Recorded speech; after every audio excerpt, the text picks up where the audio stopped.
everybody. Thank you. Thanks. Thank you. Now,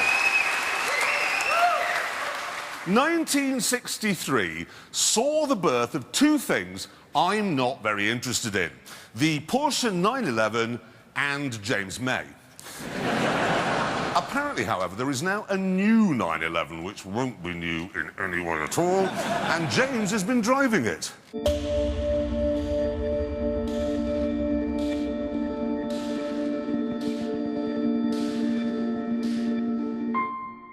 Here it is, and I agree. In terms of appearance, it's changed rather less over the past 50 years than I have. The interior may be more ordered, and Porsche nerds will spot that it's a couple of inches longer. But to normal people, it looks just like another 911.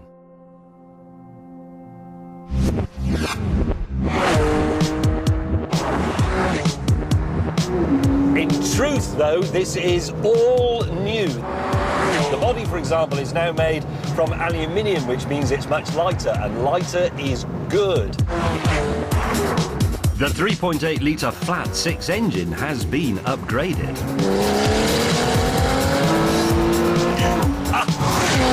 There's a new 7-speed manual gearbox, which is fantastic, and all new suspension, which does its job impeccably.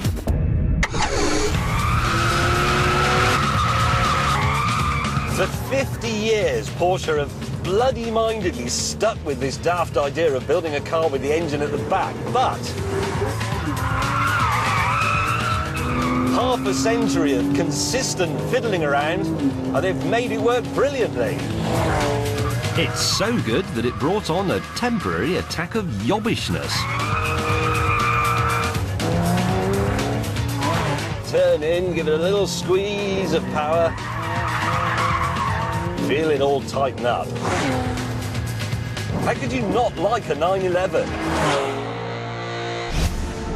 And that question brings me on to an important point.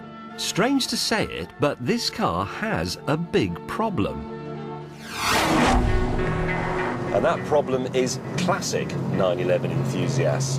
To them, this car is the work of Satan, and simply because it isn't an old 911. I'll give you a good example. This car has electric power steering, and to be honest, I'm perfectly happy with it. So would you be, I'm sure. And if you put electric power steering on a Lamborghini or a Maserati, nobody would bat an eyelid.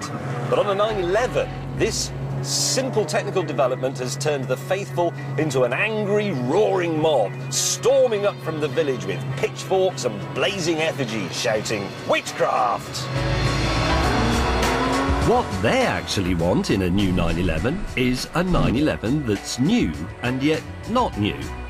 What they want is this. The work of a small Californian company called Singer. This looks like an old 911, and some of its parts are indeed cherry-picked from past 911s. But the whole car is custom built. And, where necessary, it's peppered with modern touches.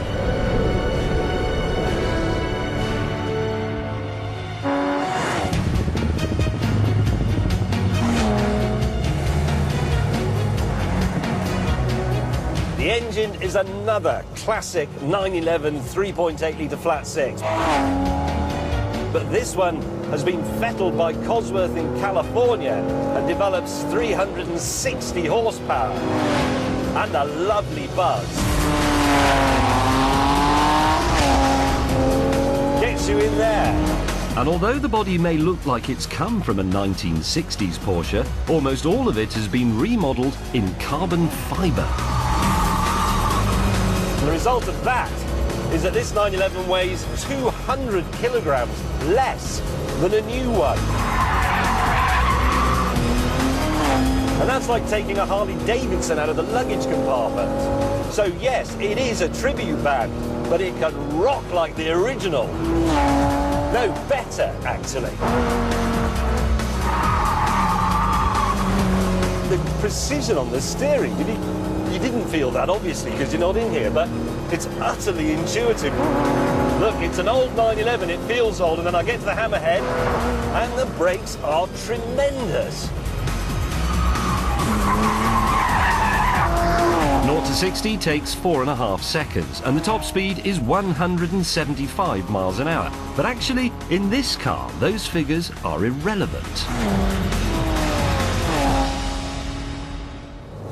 The interesting thing is, they could have overdone this. I mean, it would be possible to put the turbo engine in this car. They could have made it ludicrously powerful, but they haven't. They've concentrated on the sensation of performance, the noise, the vibration, the feel of the steering. That's what actually matters.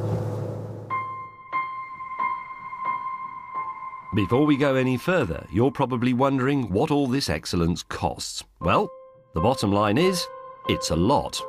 Around £280,000, in fact. Now, that is a lot of money for a car, I know. But then again, £50,000 is a lot of money for one of those Dior couture dresses. Until I learned that over 2,000 hours of immaculate handiwork goes into making it. It's the same with the car.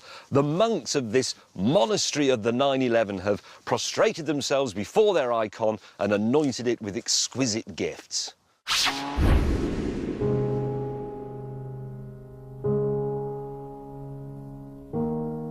Each of these cars takes 4,000 man-hours to make, and each one features unique touches, like the rev counter in this one, that goes up to 11 as a tribute to Spinal Tap. What this is, in truth, is more than just the perfect bauble for the devoted 911 enthusiast. What this is, well, it's a bit like the Eagle E-Type that Jeremy drove a few series back. It's a love letter to a car.